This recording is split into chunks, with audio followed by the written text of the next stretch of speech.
see those. All right, well, let's get started. I have 10:05. I'm Chris Colvin. I'm the founder of In the House. We're an organization dedicated to supporting networking and career success for in-house counsel. We're delighted today to have as our speaker Sali Osman. Sali is a board advisor and a leading Chief Information Security Officer, or CISO. Sali has worked in many companies and industries, ranging from GE Capital to Saudi Aramco and many other clients. In her life, Sali has bridged many gaps in her life and her career. She was a Nubian minority within her native Sudan and Egypt. She was a Muslim immigrant to the United States. And she's a woman in a male-dominated tech industry, just to name a few of the many bridges or gaps that she has bridged. Today, Sali will be here with us sharing her experiences and her views on another important gap that we as in-house counsel need to bridge, and that is one between CISOs and GCs, and even more generally between technical information security professionals and in-house counsel at all levels. Bridging gaps is hugely important to us at In the House. We were actually created as a way to make it easier for in-house counsel to connect. I personally believe that the legal industry has been dominated by large law firms for a long time. I don't have anything against large law firms, but I think that in-house counsel are the people that really need to come together and lead our industry. I view them as the buy side of the industry, and as such, they should really be determining how legal services are delivered and ensuring that legal services are actually tailored to serve the corporate objectives of the client side of our very large business. So without further ado, I'd also like to introduce David Heckler. David is the co-chair of our cybersecurity working group, and David will be doing most of the Q&A with Sali after she makes her presentation. So Sali, why don't you take it from here? And let me mention again, for those that joined late, I may be muting all. You can always unmute yourself to ask a question. And the mute is the mute and unmute looks like a microphone icon in the lower left-hand corner of your Zoom window. So thank you, Sali, for being with us today. And we really appreciate your time and your appearance here. Thank you, Chris. Appreciate that. Good morning, everyone. It's an honor to be with this great intellectual group. Definitely looking for an interactive discussion. I am actually not only I work in disruptive technologies, I'm also known as being a disruptive speaker, meaning I don't do traditional lecturing. I mean, I can, my kids and my husband say that I do that very well all the time, but this is not the place or the medium for that. I think people generally learn more with interaction and asking questions and interjecting, even if you feel like, hey, my question may not be that relevant, but it's bothering me, let me ask the question. Feel free to do so. We can always say, we can discuss it further offline. What we would, when David and I were talking a couple of weeks back about the gap, like how can a CISO help the general counsels? And one of the questions I asked is the first thing that came to my mind is, you mean internal ones, or do you mean like in big corporates or when they get retained? And I found interesting enough that it doesn't matter really. Apparently there are gaps regardless.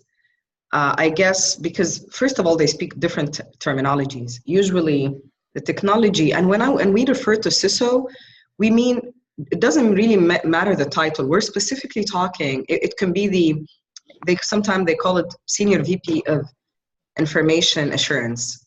Some people call it Senior VP or VP, Executive VP of Information Technology Security, or I guess you understand the point. We're talking about whoever is responsible in the organization for technology risk and compliance, okay?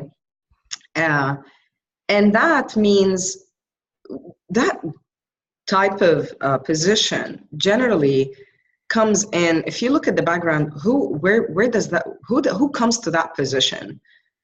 Usually the people who come to these positions are either senior managers who have who come from a networking security background, or they used to be the technical managers, technical directors. And so generally speaking, they're more of a technical people. And our great general counselors are actually people, not only the fact whether they're inside or outside, it doesn't matter, in my opinion. It's actually, they're people who they don't speak technical terms. They don't use technical jargon. One of the questions I would like to ask our audience, we have about 9 participants, including myself. If you could take a minute and answer the question of the poll, if we can. Should I launch that? Yep. Okay, I'll go ahead and launch it. Question. Very short. It's just I don't know if we can take them separately. Let me launch the poll and see. I've done a few of these, but. Oh my God, are they going to cheat, you mean? No. No. I just mean when you said take the first question, it may be that Yes. we launch the poll and they yes. do both. I don't know if we can aggregate the results. It's okay. We can. So you can. So as an in-house counsel or outside attorney, how often do you meet with your clients, cybersecurity technical professionals? And that includes the person who writes the security policies, the person who conducts the security assessments. How often do you meet with them? Do you meet with him daily, weekly, monthly, quarterly, annually? Or you can specifically say, excuse you, whom are you talking about? Who's that person? I've never seen that person in the company. And then the answer would be never.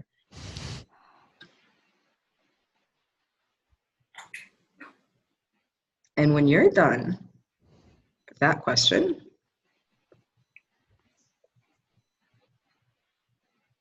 can we ask them just to do both, Sally? I probably wasn't clear. Why don't we answer them both? I would like you. No, that's fine. Because we're not going to be able to view the results until we do both, which is no, that's fine. Okay. When you're done with that, I would like you to answer the second question, which is, generally speaking, so we're trying to be very general. We're not trying to put anyone on the spot. And by the way, these answers are anonymous, so we're not going to know what you said or what you answered. We're not going to say, oh, you know what, Kathy put that. We don't know. How effective do you think the partnership between the general counselors and in-house lawyers and the one hand and cybersecurity technologies on the other hand? Do you call it effective?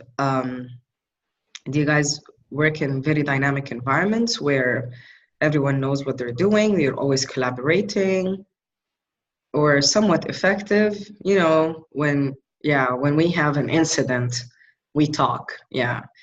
When we get called by law enforcement, guess what? They send us an email. Or is it minimally effective? You know, once in a blue moon, ineffective. It's dysfunctional and needs a lot of work. This is actually, in my opinion, is a good posture to be in. The fact that you realize that it's not effective is actually 50% of the problem, in my opinion, and I'll tell you why. Potentially disastrous, meaning that you don't even know his name, actually. You don't even know the title. You don't know who does this job to begin with in the company. And probably same thing to you. They don't know you either. So please submit your answers. And let me urge everyone to try to vote because even if it doesn't fit neatly into your area, give it the best answer that you can. That way we can elaborate on the chat, please, or raise your hand and feel free to talk. So I can close the vote soon. It looks like only half have voted though. So if you can, I'm going to give everyone another like 30 seconds and encourage you just to vote and pick the best answer. I don't think they believe you, Chris, when you tell them that it's going to be anonymous. I think these people think that... that's probably a good skeptical cybersecurity.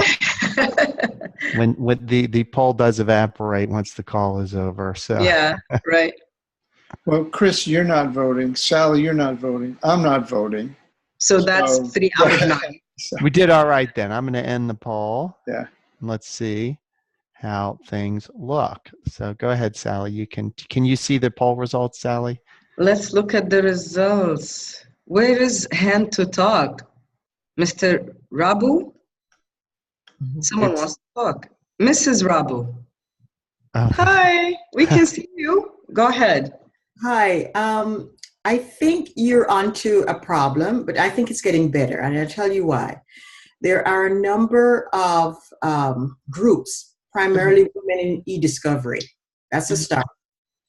Where the administrative people who do most of the day-to-day work in law corporations have an opportunity to meet 3-4 times a month and to learn the cyber side of things. And I think there are increasingly more opportunities. I think perhaps in-house companies just need to encourage their workers who are at risk, the highest risk factor, to go out and interact with these organizations. Yep. The other thing I'm going to say is that even within the cyber companies and within the tech space, the workers in the tech space don't even think of the legal ramifications of what they're doing. And so they should know better, but they're not doing better. I mean, I just had an experience this week where I was speaking with a hosting company, and they were sharing passwords to a user's cPanel via email, which I don't think was encrypted. So I think the problem is with management. I think management needs to have rules on the importance of cybersecurity. I think we also need to encourage the very technology people themselves who are doing the work, who usually are millennials, so they tend to be a little bit more open. They haven't got the life experience to know that they've got to be careful, and they know what good tech is, and they think that that's all that matters. I think that's where a lot of the education needs to come from, and then encourage the newer people coming into the corporation to be just better educated on the risks of open source technology, because a lot of what's happening on the internet now is open source. So I think it's both sides. Agreed. And that's exactly what we want. Thank you so much for your explanation. And the reason what we wanted to do with this poll is the next step is when you're coming in, you're probably asking the right questions. You're probably looking for, okay, you know what, let's meet weekly. And you brought a very good point, which is e-discovery. Generally speaking, the good e-discovery programs are the programs that start before an incident, before an actual investigation, meaning the framework and the process needs to be in place in the organization.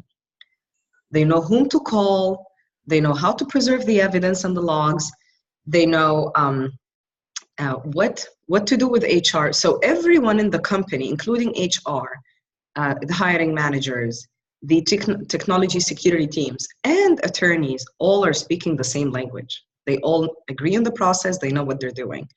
And this is what we would call a mature relationship, because the actual engagement and understanding and explanation starts before an issue happens.